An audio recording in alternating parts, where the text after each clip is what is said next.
Right now, we have with us another young Indian, voice of the young segment. Hello, everyone. Good to be back.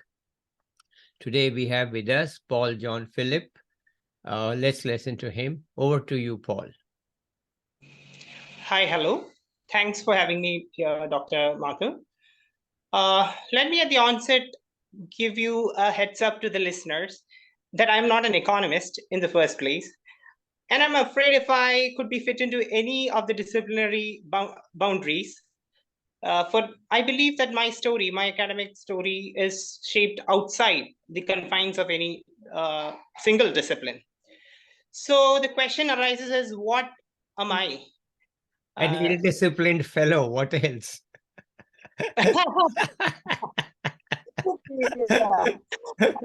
Say that when I'm not going to explain this tough question here. Rather, I would place certain engagements that I had been into throughout my career this far.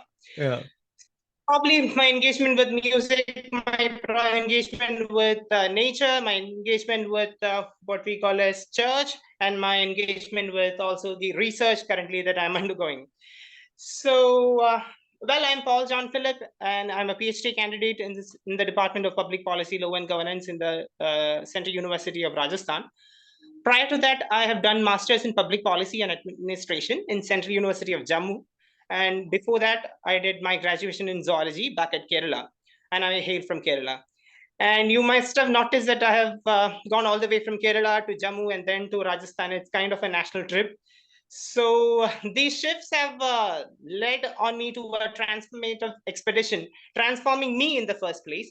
Transformation in terms of my priorities, transformation in terms of my programs, and transformation in terms of the paradigms, the worldview that I adopt. Fundamentally, transformation priority in the sense from I to we. That is a priority shift that I got through these experiences across the length and breadth of the country. This is what one major priority shift that has dawned on me. That is I to we priority shift. Then there is a program shift in terms of inactivity to activity. And I believe that if you have a priority shift and if you have a program shift in the first place, obviously we end up having a paradigm shift from a passive individualistic based worldview to an active community based worldview. So so what to say, originating in a family that painted my early years with beauty, I wasn't a remarkably outstanding student or something. I was just an average student who was more inclined to wandering around than delving into textbook per se.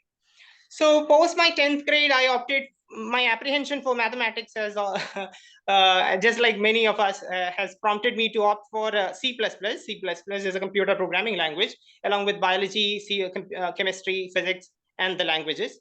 So, but that wasn't a great decision, I suppose, because I kept failing in almost every exam except for boards, where I don't know, that success came to me by surprise. I mean, took me by surprise. So that is all about my academic journey till then. Then after that, but all those failures did not stop you, right? Never. That was actually, see, I told you, I could not consider myself as a serious student, probably at that point in time. So it was all kind of fun thing for me at that point in time. Well, let me go ahead. And after that, see, when the board results came, my score was pretty good for biology, which is why I opted for zoology, and in that too in a nearest college, that Christian college in Jammu, that was very near to my home.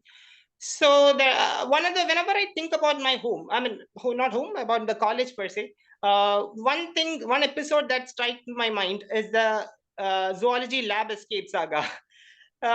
Zoology lab was kind of a horror movie for me. I kind of had a dislike towards it. Always, kind of whenever I was supposed to dissect prawns or cockroaches, I cut them into pieces and then try to rejoin it just before the examiners are around. So that was my conditions. But then, so I had to flee for sanity. I had to escape somewhere. I have to see somebody for to regain sanity. And I found a teacher, a great teacher in the Department of Economics, and I used to talk to her. And she actually inspired me to take public policy or economics for that matter. So I ventured into masters in public policy to escape zoology woes and chat about. And I mean, whenever I had a talk with her, we used to talk about real world problems or politics, sometimes even economics of zoology itself.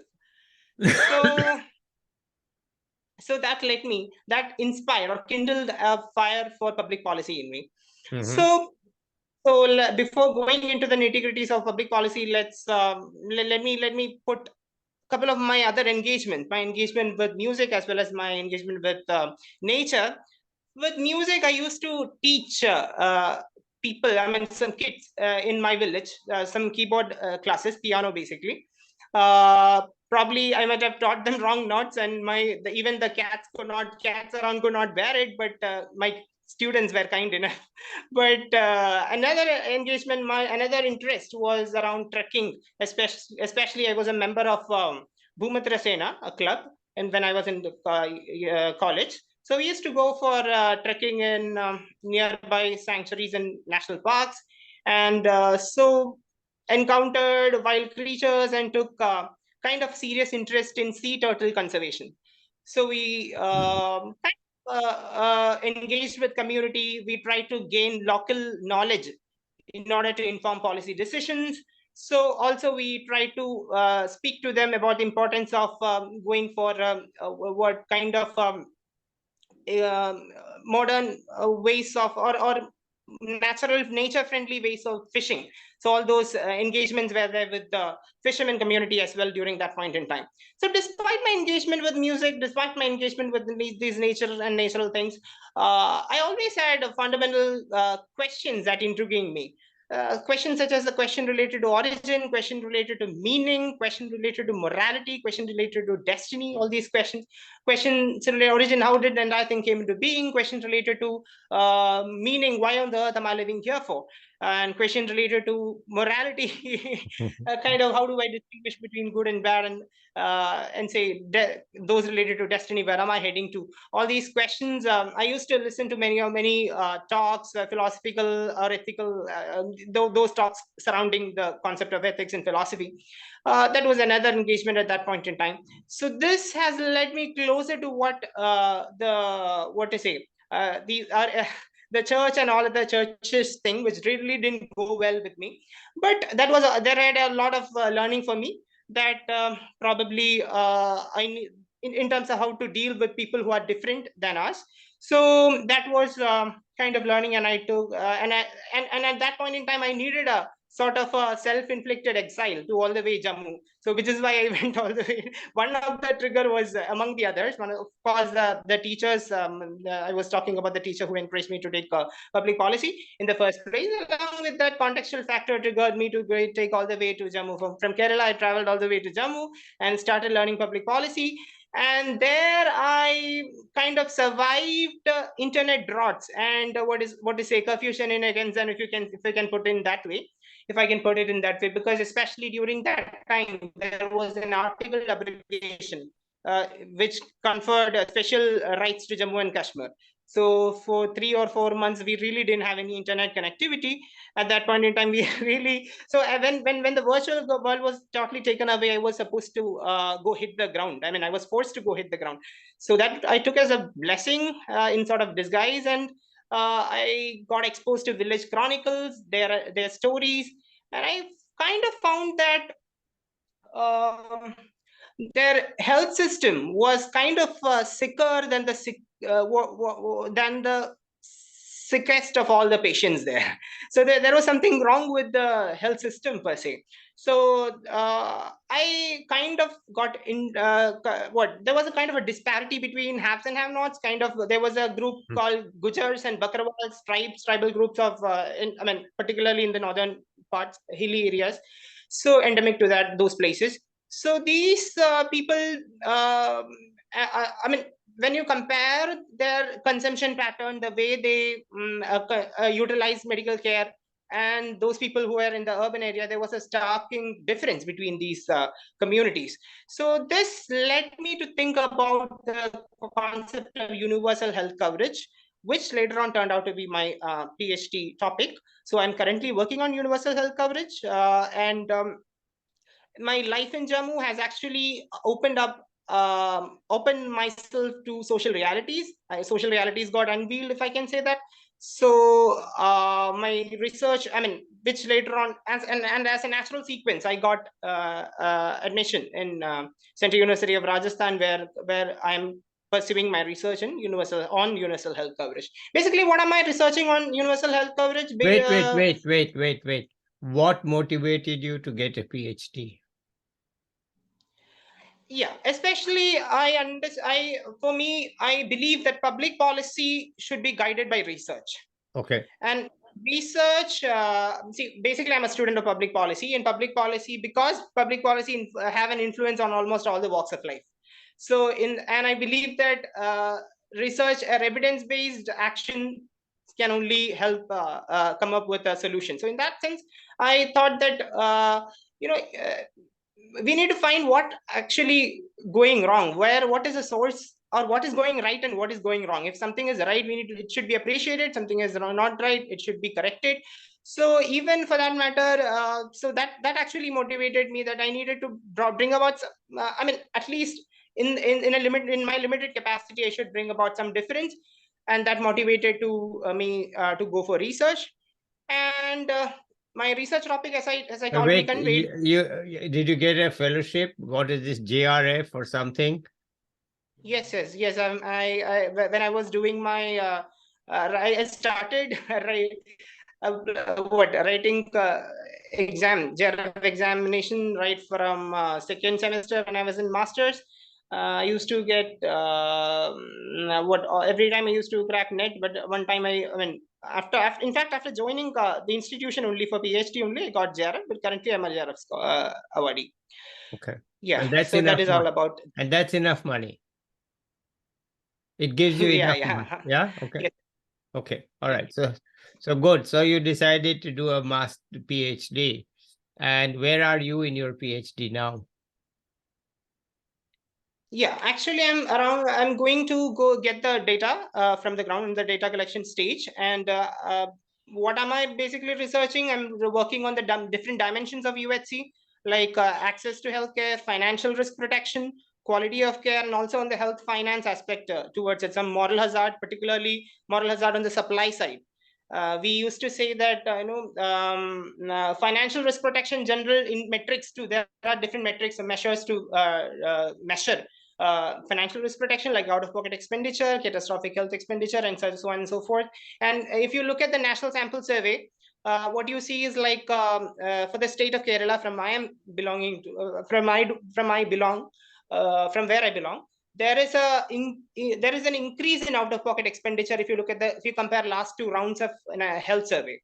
Okay. So despite the presence of public funded health insurances and all, in fact, this WHO, World Health Organizations and all, endorse this demand side financing mechanism like public funded health insurances in order to down out of pocket expenditure. But despite the presence of such public funded health insurances, and this out of pocket expenditure remains pretty high in low and developing countries like India. So in that sense, one of the research question was what is actually wrong with that. I mean, why is it so?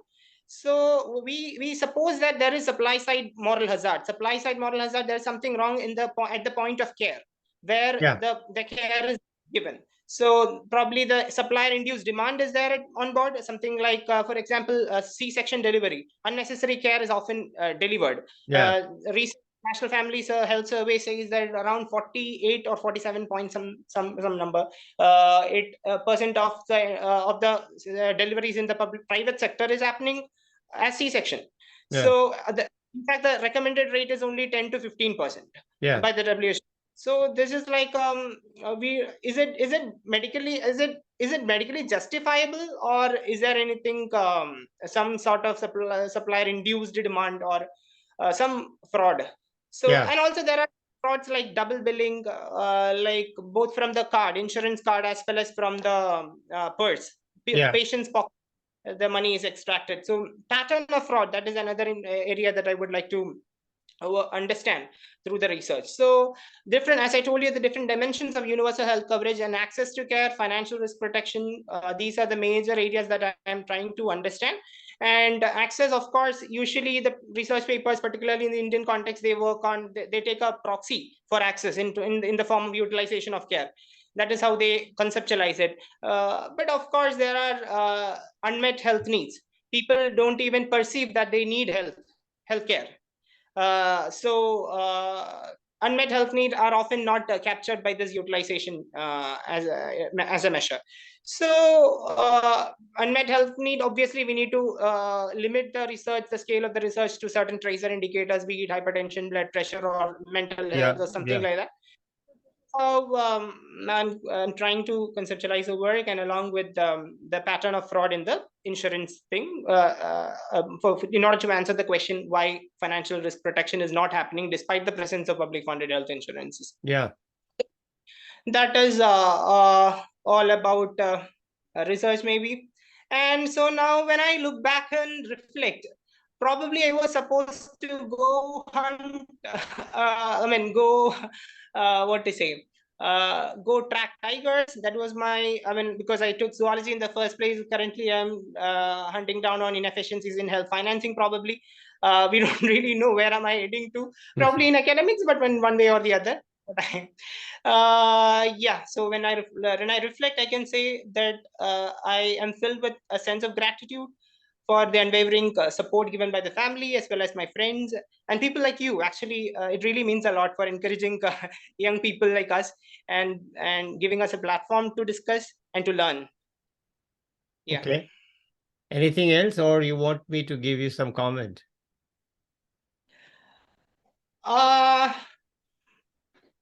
Probably, if I can conclude, I can say that if probably some people who are listening me, if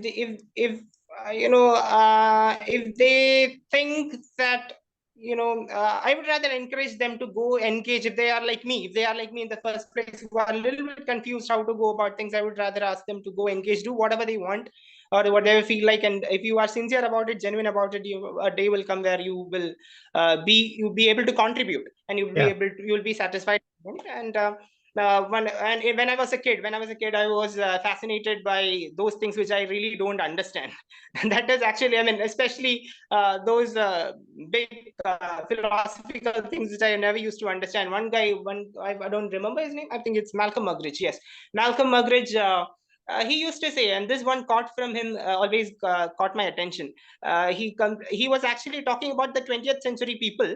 He's a philosopher or journalist or something like that. But he used to say that it is difficult to resist the conclusion that the 20th century man has decided to abolish himself.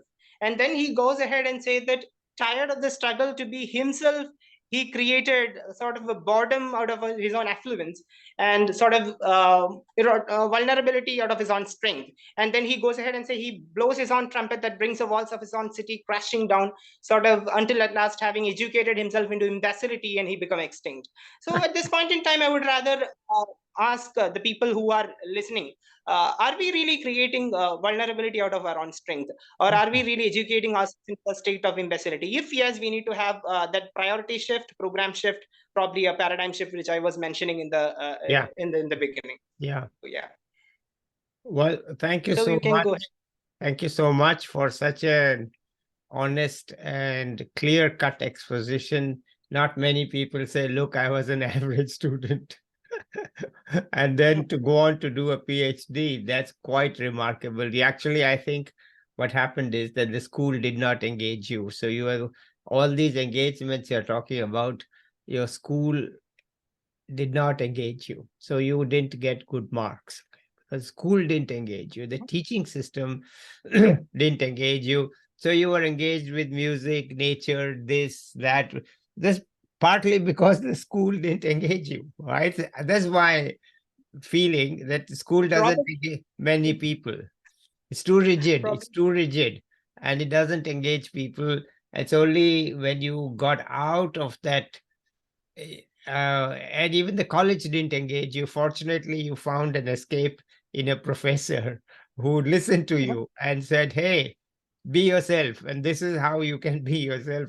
So it's really not that you were a mediocre student, it's that the system didn't engage you and didn't suit you, right? But because we are growing up in India with the parents and family and everybody saying, do science, do science, do science, we end up doing science, and then it doesn't engage us. And what engaged you is when I hear you talking about healthcare, it's clearly it is engaging you, okay?